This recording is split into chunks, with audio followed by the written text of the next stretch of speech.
When this was new, it was a GMC ML1000 lathe, and it gave a generation of Australian woodturners their first taste of wood chips as they carved out pens and salt and pepper shakers. And it was a beauty.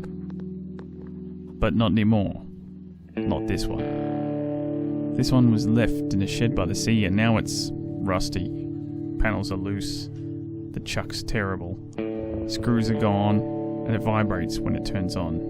And it only turns on if you start it manually because the start windings in the motor are shot. Someone's modified it and they've never dressed the welds. And most obviously of all, it's the wrong colour. But there's one thing going for this lathe.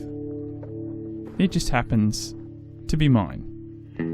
Yep, it's my one and only lathe. I traded a small Ryobi bandsaw for it, so effectively I've upgraded. I also got some quality lathe tools with it in the trade, so that turned out to be a pretty big bonus. But I can't use it in this state though. Well, with it being the wrong colour at all. But all the rust needs addressing. Maybe a new chuck and a few small tweaks here and there to make it feel fresh. Something that entices me to want to use it, to employ it, to give it purpose again. Yep, this lathe's gotta change.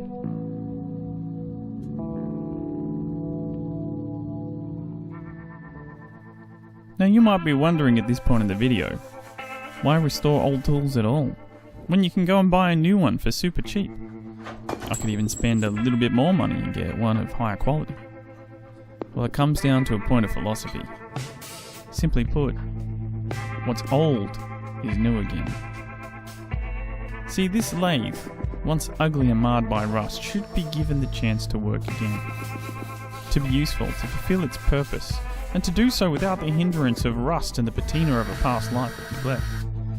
In restoring this tool to working condition and refreshing it, it invites me to partner with the lathe, to work at it, to create with this tool and bring joy, however small, to those fortunate enough to be graced with the gift of dead tree, chiseled and sandaled to a new and useful form.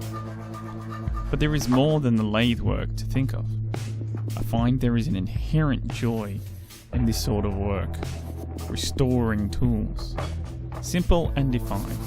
To take the old and neglected and in 24 hours restore it to a state that is once again both beautiful and functional.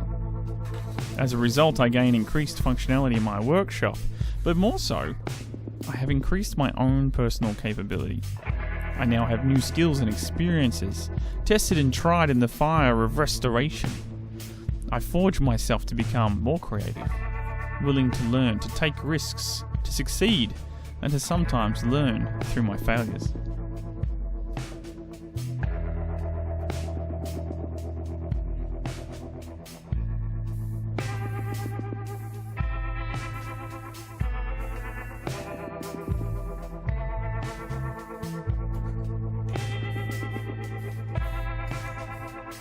So what is old becomes new.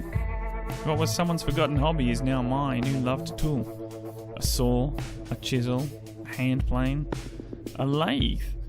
As I look around this workshop now, I see lots of tools I have restored that would have otherwise have been rotting in someone else's shed. And for a simple trade or transaction, I have saved another relic from being relegated to dust collecting and activity.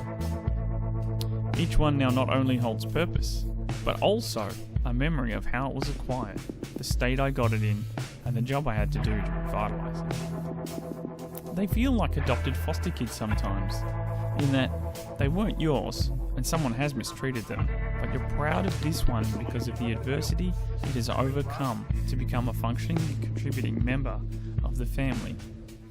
Despite the idiosyncrasies, you love them as much as your real kids, and in secret, sometimes a little more. What's old is new. It becomes more clear as the rust wipes away and the paint goes on. Then you start to get a glimpse of what you're doing, a satisfying vision of what awaits you at the end of the journey of restoration. New is added to the old with little details, like resprayed switches, shiny new bolts and screws. And slowly but surely, The old melts into the new, and there before you is your new lathe, pristine and sparking your imagination with ideas and projects, new possibilities that weren't there before.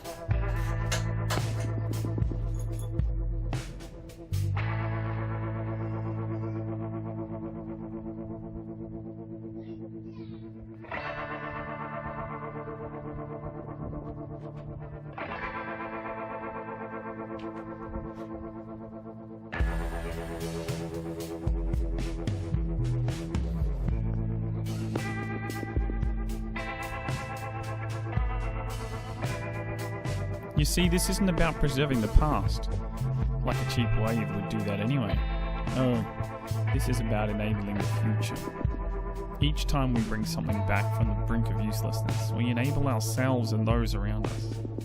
We are the makers. We are the builders. We are the ones who decide about a better tomorrow. And where better to start than you? Let the old be new.